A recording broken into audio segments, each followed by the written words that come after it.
We're back in the garage today, and well, if you've been following along here on social media over on the Facebook page, I put out a post saying that, yeah, I got the fenders on, everything looks lined up, and it was good enough for government work. Well, after I got hood on, everything kind of bolted in place, I took a good look back at everything.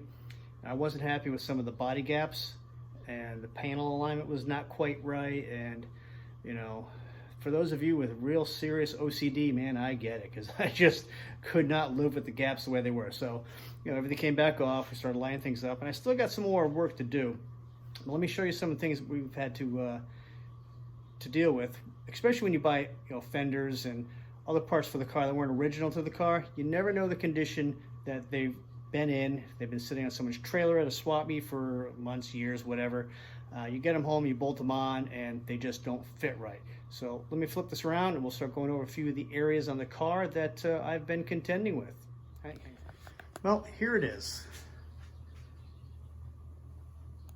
Okay, now the fenders, I picked these up at Carlisle my first time there, way back in the before times, and they came off of a Valiant. Believe it or not, 15 years ago I picked these up for 50 bucks for the pair. Crazy, right? Can't even find one of these for under 250 bucks now. The hood, picked that up from a guy in Massachusetts. Went up and got that a couple years ago. Trunk lid, it had a spare one for a few years. And that passenger side door is from a 66 Barracuda we had when I was in high school. It was a parts car for my dad's car. Just held on to it all these years, and it was in better shape on the bottom than the original car.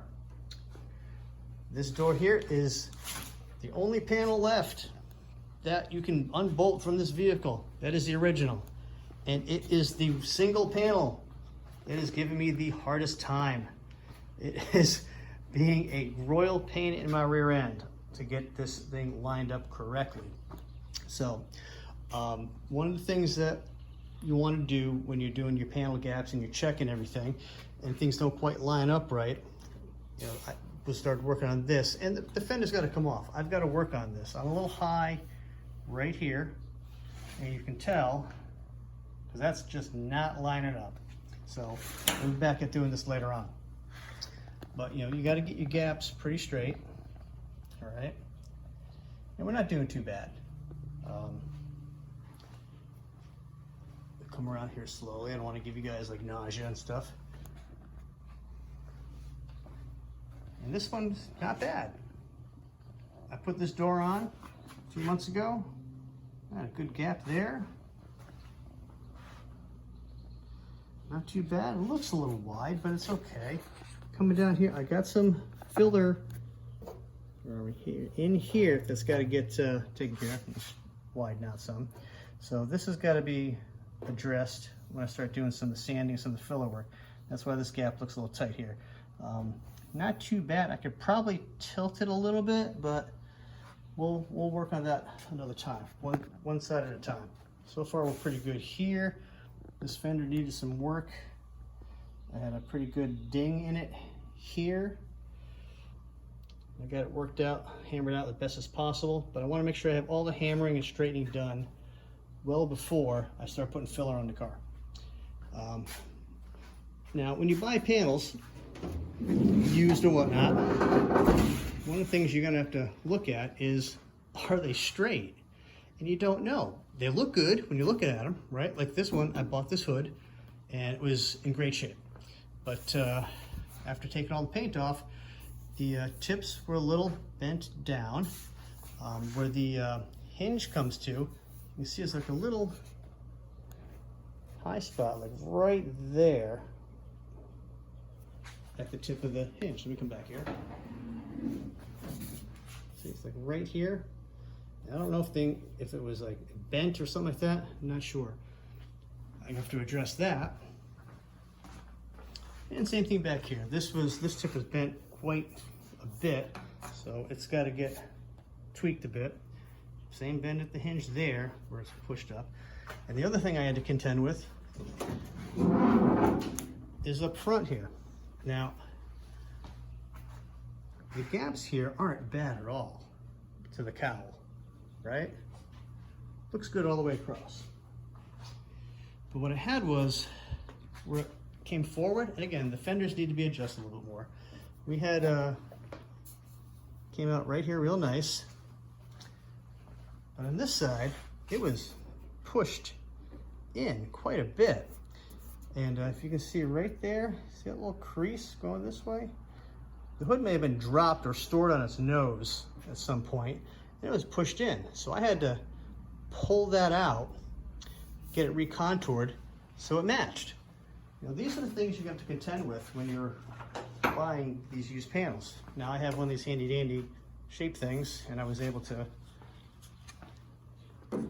check my contour from this side and then match it up to that side. So I knew I was good. So some of these tools are going to be handy for your toolkit. Gapping doors. I have a piece of PVC pipe that I flattened out, heated up the heat gun, flattened it out. Gives me a nice little tool to check an even all the way around. So those are going to be helpful when you're gapping your panels. Something you're going to want to make or have or buy. You can use anything. A stir stick, something that's got at least that 1/4 inch to 5/16 thickness to it. That'll give you your good gap. Now, where's my straight edge? Hold on. The other thing you want to check when you're doing your panel gaps is how the panels transition to each other.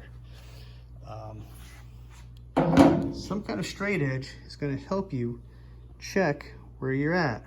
See that? There's no gap there. There, I've got a gap. So you have to check how all that works out. This edge of the fender here may have to come back a little bit. So it means that's got to come off, the little ding in, work it out. Back here, I already worked this edge some. This door didn't seem like it was fitting right after it closed. So I had to get that door edge kind of pulled back a little bit. And you can see, got a little more work to do. It's not bad. You should have seen it before. Down here, we're good, you know. And now's the time you want to do all this stuff. I'm not worried about scratching the epoxy primer. You know, it's going to get all sanded down anyway. But all of these things, how the panels transition to each other, you're going to want to check. These things aren't just going to bolt on after sitting in somebody's swap meet trailer for a couple of years, you know. You're going to have to do all these edges. Same thing on the hood. I got to go through this, make sure that they're going to transition correctly into the tops of the fenders. And same thing with this door and down the fender that way. That's what I'm contending with in this car, and some of the things you're going to have to consider when you buy them swap meet parts or even your own panels. I mean, this is the original door from the car on the driver's side, and I had to pop this area out a little bit to get it to kind of straighten out. I mean, it looked straight. You close the door and you think, oh, it's great, not a big deal, but it looked like it was in too far. You know, you try and adjust your striker out. Well, that's as far this way as you can get it. So there's no adjusting the striker to get that to come out. Not until you put a straight edge across it like we just showed you, you see how it is. And from like right this area this way, it was caved in a little bit. And you want to check that now before you get the paint on the car. You don't want that, you know, showing up after your paint job. What else we got going on here? Well, the trunk, I have to do a little more adjusting on it. We're not bad, but a couple spots I want to double check, make sure the gap is as good as I can get it. We're not too bad, side to side, up the back. And I may just leave this alone. Pretty sure this car was whacked at one point in its life in the rear end. I mean, you can see this big gap here. It's tight there. Not so bad there. This may be the one flaw, you know, but I need to adjust a little bit because you can see how we're a little low on that body line. And same thing there, a little low on the body line. And I mean, I do have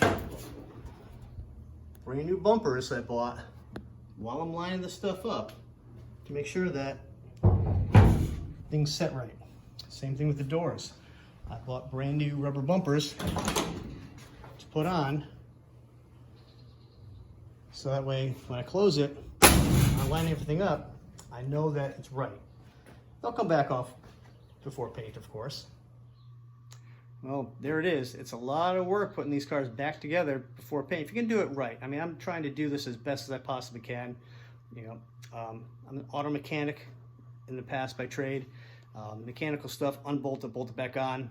I'm really good at that. You know, rebuild an engine, reassemble, I'm good with that. Bodywork, you folks that do this on a regular basis, I applaud you. It takes a certain skill level to do this every day and get it right.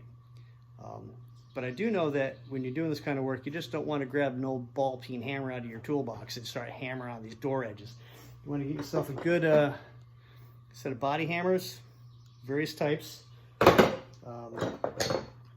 kit of hammers and dollies, and I highly suggest you watch some YouTube videos on how to hammer and dolly properly. The last thing you want to do is start adding more dents into your bodywork, creating high spots, low spots, flattening the metal out, warping it. There's a lot you can do wrong if you don't do it right, and I try to do it as sparingly as I can. I don't want to flatten out the door edges. I just want to kind of move them. The fender edges, I just want to move them a little bit, a little at a time. It takes a while, but I'm trying not to add more filler or extra work to the bodywork that I have to. So that's it for today. We're coming up on a week and a half countdown till Carlisle 2021. So I hope to see you there. Thanks for watching, and don't forget to subscribe.